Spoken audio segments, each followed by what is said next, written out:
Welcome to the Rights Track podcast, which gets the hard facts about the human rights challenges facing us today.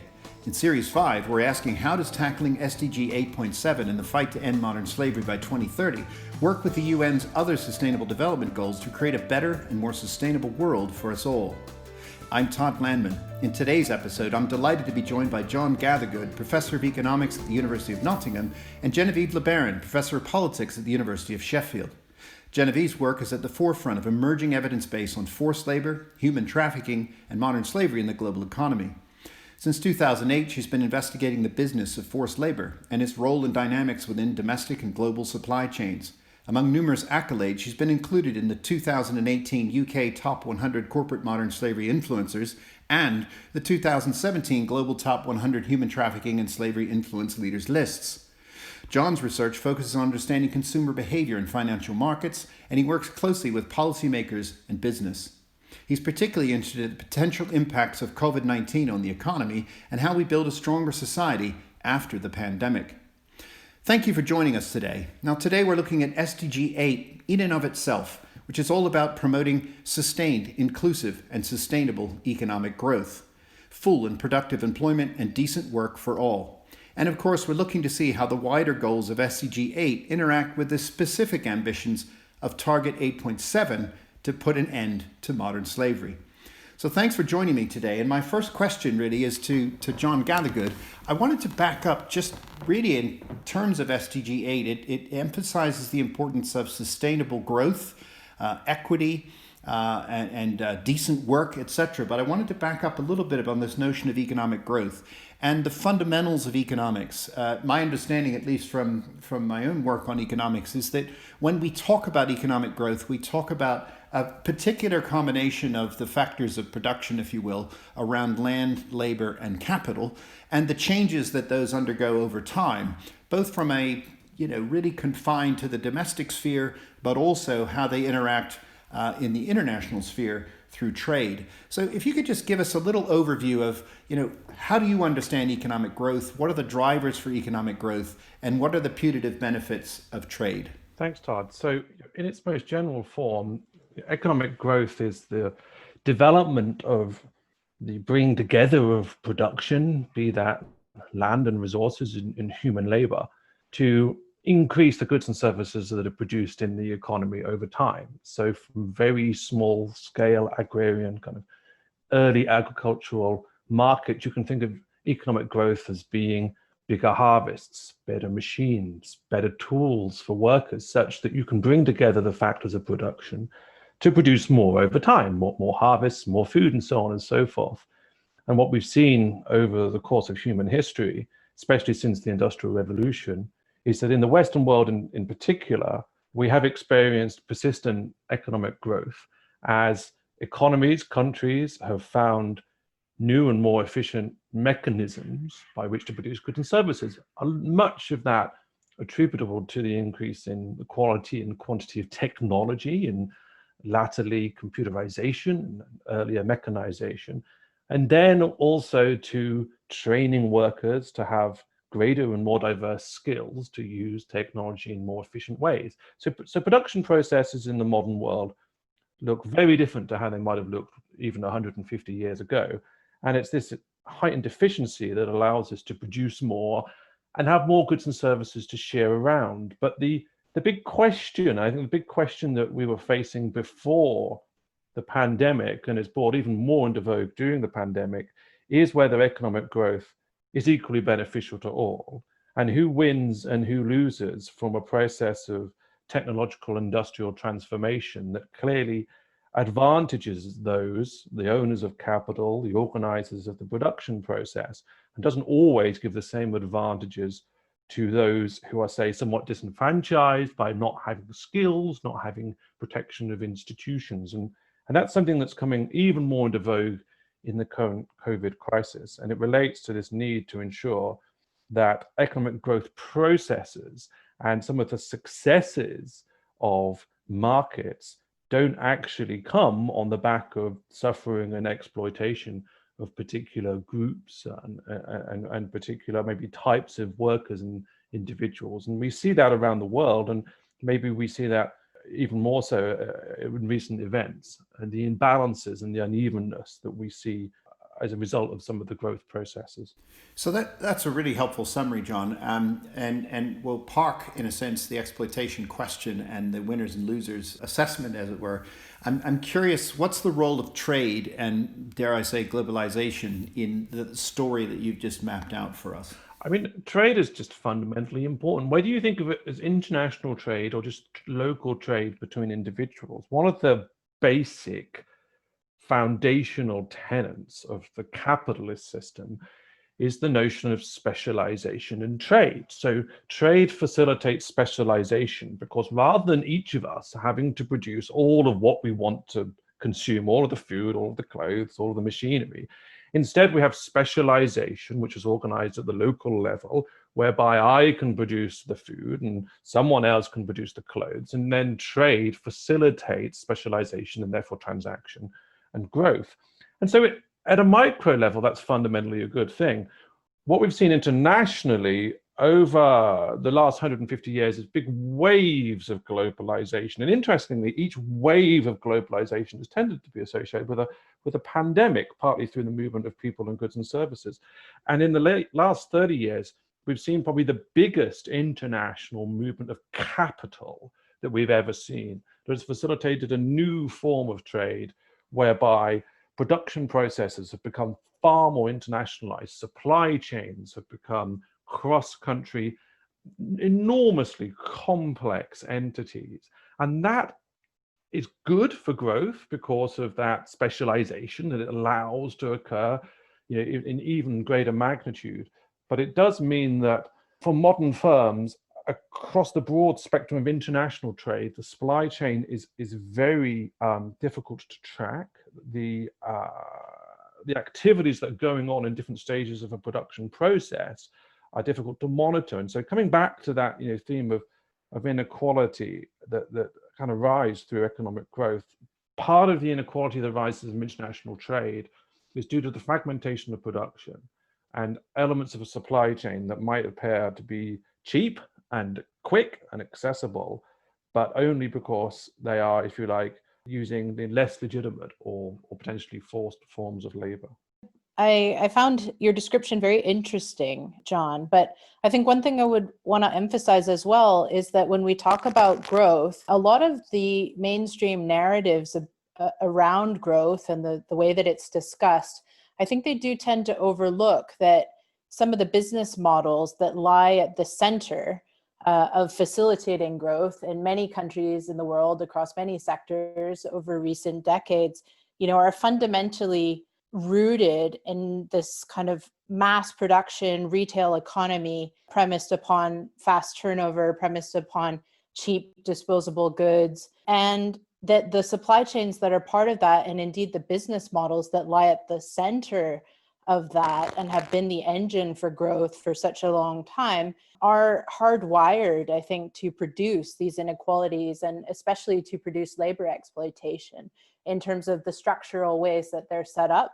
Thinking about capitalism, I mean, one of the things that has been really clear to me in my research is that one of the sort of dark sides and in some ways secrets of capitalism is that although it has this ideological narrative that gets shared about it very often by its champions around individual liberties, freedom in the labor market, freedom of exchange, freedom to participate in the economy as one might wish, the reality is that it's relied very heavily on slavery and other forms of forced labor since its origins a few hundred years ago.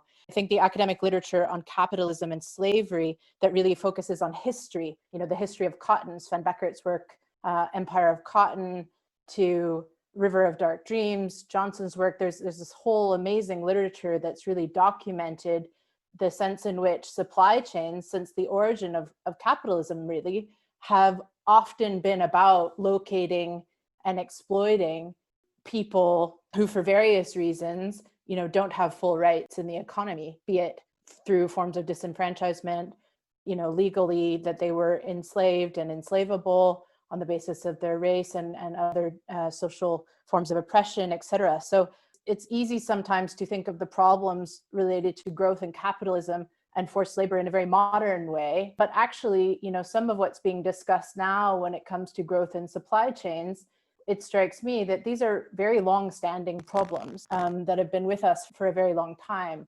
And in this COVID pandemic moment, I think we really have an opportunity to look at some of these structural features of the economy that may have benefits to some in terms of growth, but maybe also are hardwired to produce adverse and unequal outcomes to the most vulnerable people on the planet. And that's certainly what my research over recent, I guess the last decade really has looked at. Genevieve, you've been working extensively on some of these issues around supply chain, production processes and transformations. Could you give us a little insight into the particular sectors that you've been focusing on in the last several years and what the key findings of your work really are? I've looked at retail supply chains with research focused in China. I've researched tea and cocoa supply chains with research focused on the base of those supply chains in India and Ghana. I've looked at the garment supply chain, especially with research focused in South India. And I guess across all of those research projects, there are some common themes that emerge. One is that, forced labor is not surprising. Going back to maybe what I was just saying about growth and the structural ways and structural sort of setup of the economy, there's been for a long time this sense that, forced labor is something that's hard to find, that it's random, that it's kind of a bad apples issue, where bad people come into these supply chains and there's nothing unproblematic about them in general, but then somebody enters into them, a criminal agent, and takes advantage and exploits people.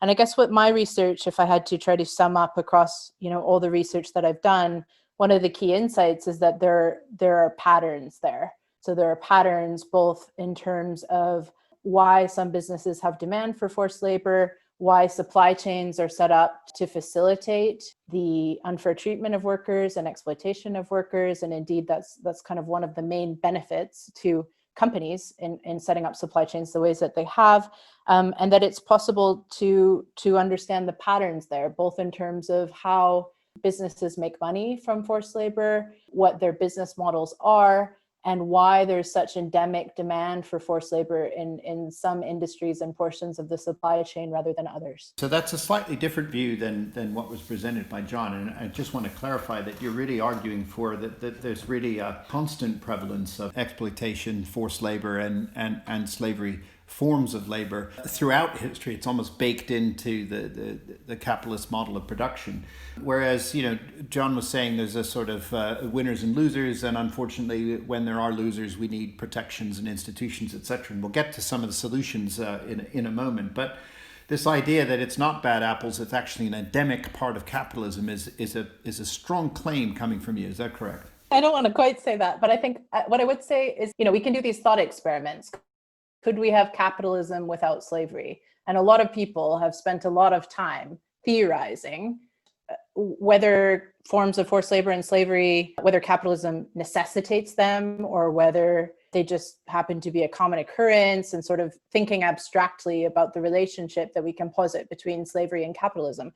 I don't find that very interesting, to be honest with you. What I find more interesting is the reality that it's very difficult to identify any moment in the history of global capitalism where there hasn't been a reliance on some form of forced labor or slavery. The groups of people who have been vulnerable to it have changed over time. The geography of it has changed over time.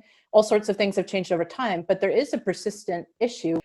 I would be interested if anyone could identify a single moment in the history of global capitalism where we haven't had some significant reliance on forms of unfree labor. To me, it's just important when we talk about modern slavery and the setup of contemporary supply chains. I think there are definitely key features that exacerbate some of those issues, and there's a lot to be said about the way that the contemporary features of capitalism give rise to and exacerbate the problem of forced labor. But I also think, there is a history here that's worth thinking about, because I think the solutions, can't just be focused on tinkering around the edges of supply chains in the economy, but we need to be thinking about, the structures that have given rise to these problems for a long time. I think one very deep and persistent facet of capitalism is the anonymity of transactions that occur and the lack of accountability through the production process. One of the basic virtues of the capitalist system is that because production is very fragmented and specialized, and there is a lot of competition and choice available, a given firm producing something just needs to find suitable inputs, right? If I'm a baker, I just need to find a good source of flour, a good source of butter, a good source of eggs. And there's a lot of choice out there. And I don't need to go figure out who is providing the raw ingredients, right? Who is the farmer, who is the dairy farmer, etc., who keeps the livestock to provide the intermediate input.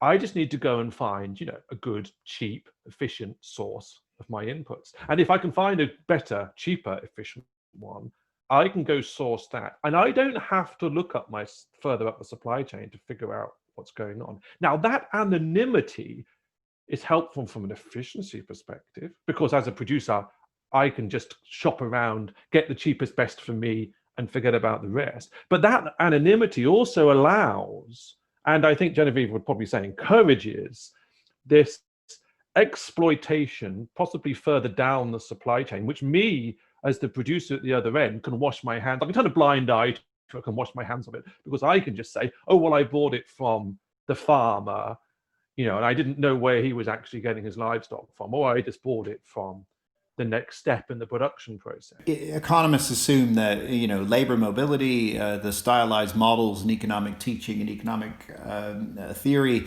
talk about this demand and supply for labor produces a wage that is an equilibrium point. That it assumes that people can move freely through the country or between countries. Obviously, there's friction in any system, but generally speaking, there's an assumption of free labor being able to move, across sectors and through sectors, etc. My next question is really motivated around the idea of the difference between free and unfree labor.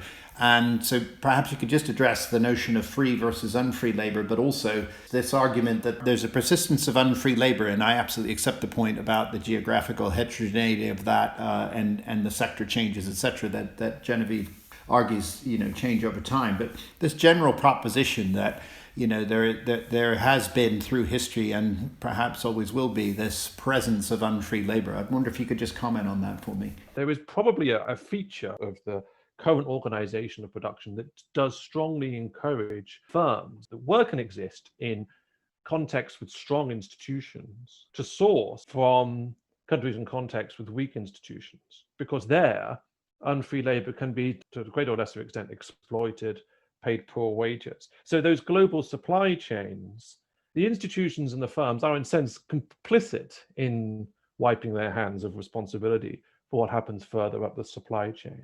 So although you might have Western nations where the prevalence of slavery is low, the prevalence of effective slavery or unfree labor induced by the activities of producers in those nations may be far higher.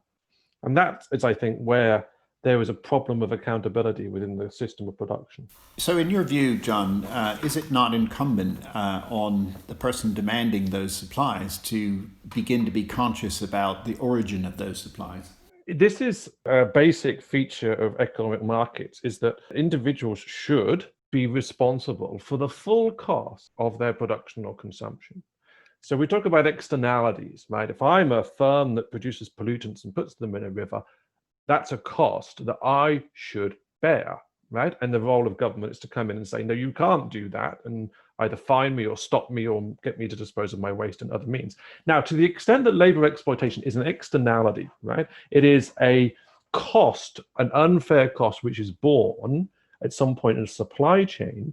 We should think of it possibly and treat it like a polluting firm. This is something which is a part of their supply chain, which is a cost that's being imposed in an unwarranted and uncompensated way, and the role of government should be to intervene. But the challenge, of course, if any familiarity with the complexity of supply chains, is it does fundamentally challenge the organization of production, because supply chains are so vast and complex that if you really insisted that firms at the top of the supply chain were accountable for the production process through their supply chain, you would have to fundamentally think the compliance and organization of the capitalist system. Thank you. And Genevieve, if we could then talk a little bit about this notion of accountability and constraint. What are the current mechanisms? Where do these constraints come from? I mean, John alludes to government policy.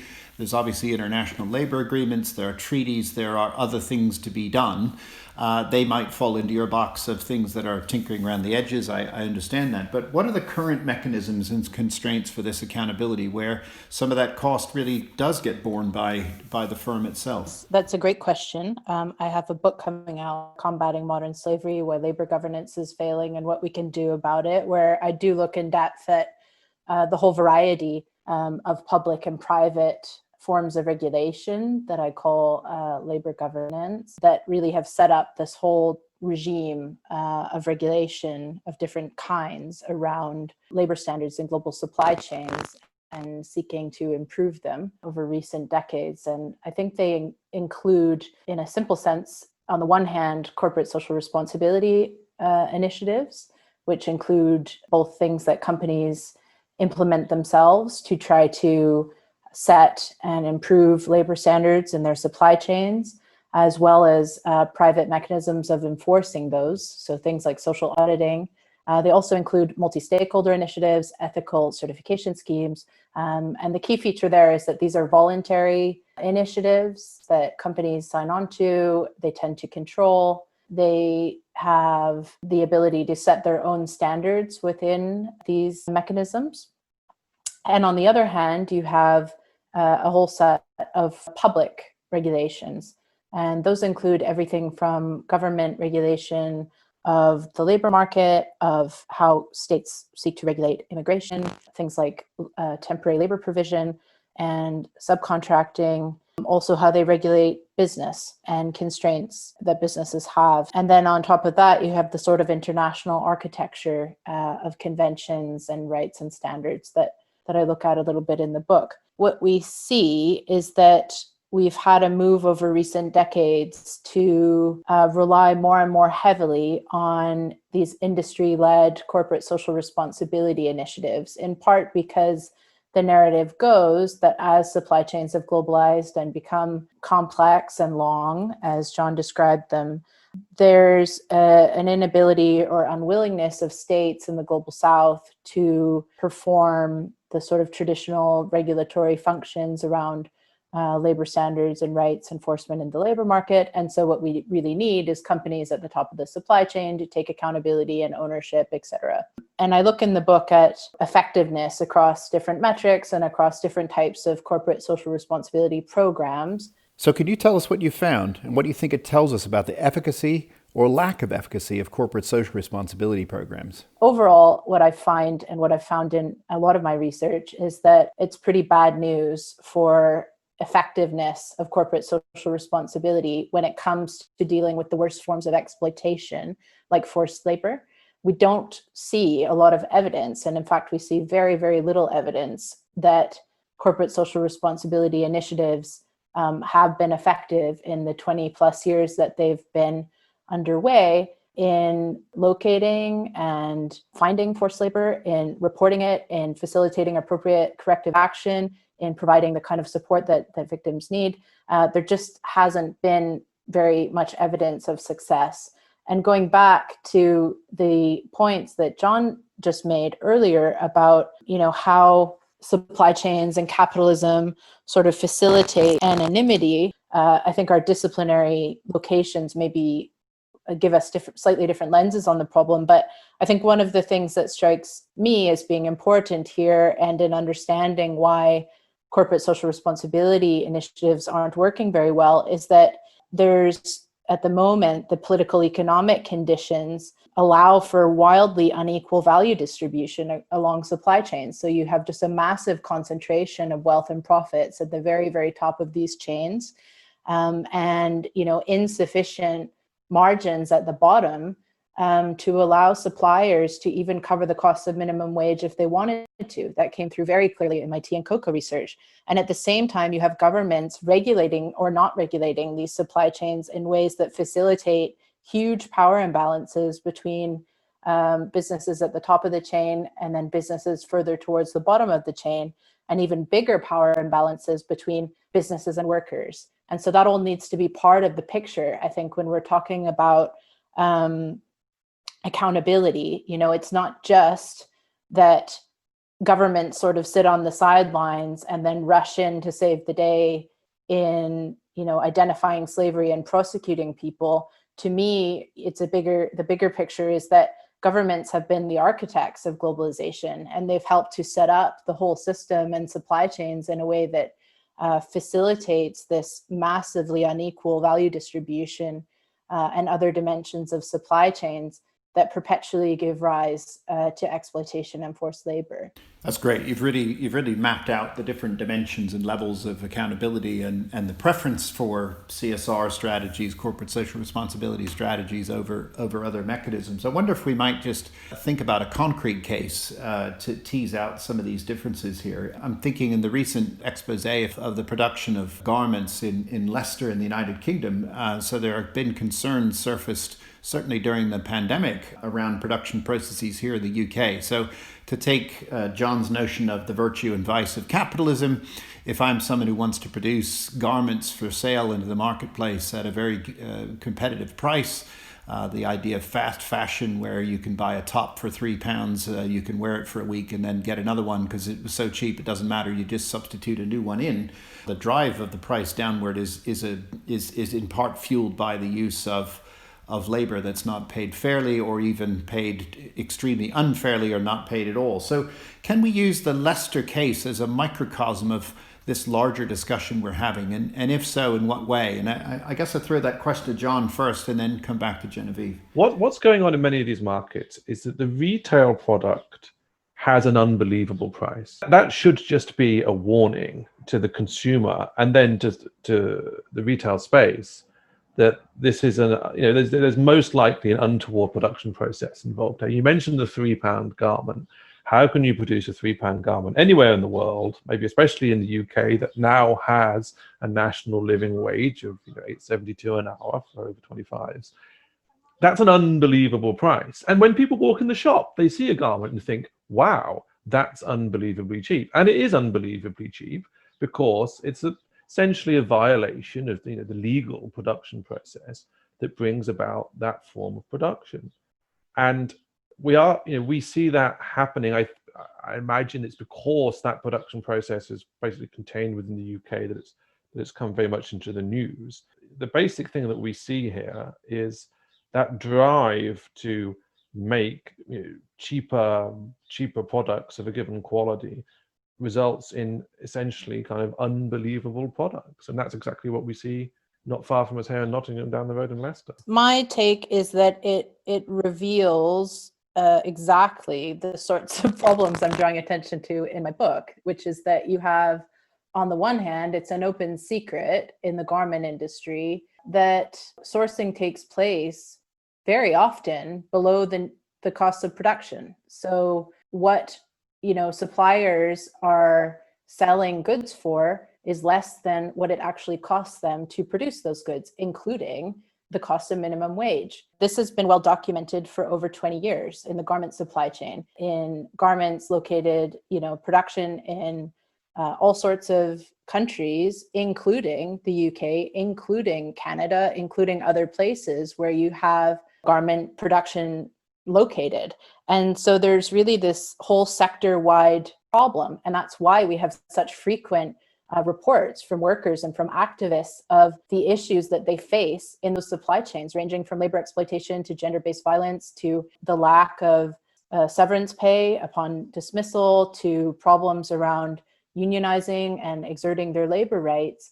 It's in large part because of the business model. And that business model is structurally makes it very difficult for suppliers to cover the cost of minimum wage and pay workers fairly. And so what you had in Leicester was, that's been known in the UK for quite a few years now. Sarah O'Connor in the Financial Times has been reporting on this for years. It's been acknowledged and to be a problem by the industry. And, the things that the industry have said they'll do to fix it just simply haven't come to fruition. I did a report last year with two of my colleagues at Sperry about garment company commitments to living wages, which were largely made in the aftermath of Rana Plaza. And although many companies made commitments to living wages, 5 to 7 years later, there's not a single company that can point to a single worker in a supply chain that makes a living wage. They've done largely nothing to deliver on this commitment. And so I think this is really what we're seeing here, is that on the one hand, you have this whole business model that is introducing systemic risk of labor rights violations and payment beneath minimum wage, because costs of production aren't even being covered. And there's just such a massive squeeze on price and on power imbalance in the supply chain. And then everyone's acting surprised at the same time when problems emerge. And it's disingenuous, because we've known about this and it's so well documented. And yet, the challenge is no one wants to disrupt that business model. No one wants to do the kind of big systemic change that would be necessary to build business model innovation, where you had business models that aren't systematically reliant on labor exploitation. And so we're left in this difficult situation. Okay, so I mean, Genevieve talked about CSR, talked about legal frameworks, talked about the international system, etc. So in the absence of those working effectively, or at least the need to have those work more effectively, what would be the economic incentives or the economic solutions to this problem? Because, I don't want to make this trite, but I remember, surveys going out saying, are you willing to pay so many pence more for a dozen of eggs if you knew that those eggs have been produced on a free range chicken farm? Or, do you want your bacon sourced by pigs that are running around in open fields in Suffolk and Norfolk in the UK rather than being held in farm buildings? So I don't know if the analogy is perfect, but this idea that, consumers themselves need to have their awareness raised and that they stop demanding the £3 top, as it were. Are there actually economic ways to address this problem, or do we think it's some combination of criminal liability, corporate responsibility, corporate manslaughter, a whole range of measures? So I'll start with Genevieve and then turn to John on that question. The problem I have with the very often response, which is, consumers need to have their awareness raised, is that I think it's very difficult, and research shows it's very difficult actually to locate products that aren't made with some level of labor exploitation and forced labor. I'll give you an example. I did a big study over the last few years of the effectiveness of fair trade, Rainforest Alliance, and other ethical certification schemes in creating work sites that are free from forced labor as per their standard, and found the same levels of forced labor on certified and uncertified tea plantations. So the problem is, there's such a crisis of credibility and legitimacy around a lot of the, even the kind of ethical products, that consumers, they don't even really have options to avoid purchasing goods that are made with problematic labor practices, even if they have the income and they wanted to. It's very, very difficult. So I don't think we can leave it up to consumers. In terms of economic solutions, we're looking at a few things here. One is, the commercial conditions in supply chains do need to be regulated. You cannot have a situation where across many different sectors and types of supply chains, the businesses at the top are systematically sourcing beneath the cost of minimum wage and hardwiring risks of exploitation and forced labor into the supply chains at different stages, and then expect that there's not going to be labor rights violations, sub minimum wage payment, forced labor, and all of these other problems. Until you deal with that value distribution problem, you're absolutely not going to have, you're not going to have the outcome that people want. And I would just point to the fact that there is money in the system. Companies at the top of the supply chain are hoarding so much cash that they barely know what to spend it on. And that could be very easily redistributed, still allowing companies to make a profit, still allowing them to do all sorts of things they want to do. But fundamentally, there does need to be downward redistribution of value from the top of the supply chain to the bottom. So that's one key component of any solution here. And I think as, businesses are moving forward with the kind of business and human rights agenda and the UN guiding principles, we've spent a lot of time over the last decade kind of measuring and mapping supply chain and risk of forced labor. But, the other part of the agenda there is really making sure that your business practices don't contribute to human rights abuse of any kind. And so we need to now see the action part of the guiding principles implemented, where not just the kind of mapping and data collection on supply chains, but businesses taking action to change their sourcing practices, change their contracts, to change the way that they benchmark wage payments and living wages and all sorts of other things to actually make it possible for decent work to occur in supply chains. The other feature of solutions that's really important to me is that workers have a meaningful role in shaping what those solutions look like and implementing them. I think until you have workers being involved, if you just leave it up to business and often to CSR teams within companies that don't even have much weight within their own organization, this isn't going to work. And some of the most promising solutions that we see, worker-driven social responsibility, different forms of regional living wage calculations, these have come from workers, and workers play a meaningful role in their success. And so for me, those are two of many features. Again, I go into much more detail in my book, but two of the things we really need to be seeing as we talk about solutions here. Part of the answer here must be criminal liability. I mean, we have the notion of corporate manslaughter, which no longer allows the human person to stand behind the legal person in corporate manslaughter law. And there are situations like the situation in Leicester, which is occurring within the UK. So it's occurring within the jurisdiction, of the UK courts, where you would think there should be, criminal liability essentially placed upon certain people. So there should be enforcement action taken. I doubt that there will be. There's many layers of sensitivity, but I think it's an area where there should be, along the similar lines to which one thinks about corporate manslaughter. Now, that's a really comprehensive basket of measures there. And I was really struck by this no difference in the certification programs. I mean, to compare those that have certification and those that don't and still find no difference, I think is a really compelling piece of evidence. So just in closing, John, do you have any final reflections on, what is to be done question, not to quote someone famous from from the political economy sphere, but barring, the absence of consumer response to some of these signals coming from the market, is regulation truly the answer? I agree that relying on consumer response is extremely difficult. It's extremely difficult to inform consumers of the full, especially if it's not even known in the supply chain, to the full extent of where the product is coming from and how it is made and the conditions in which workers live. Over the long run of capitalism, the economic solution to resolving problems of, manual, low-paid production processes has typically been to mechanize them. Firms would much rather use machines than people because machines are cheaper and they don't have rights, so in blunt terms. So we do tend to see, I think, concentrations of unfree labor, forced labor in areas of production that are extremely difficult to mechanize and tends to be quite manual.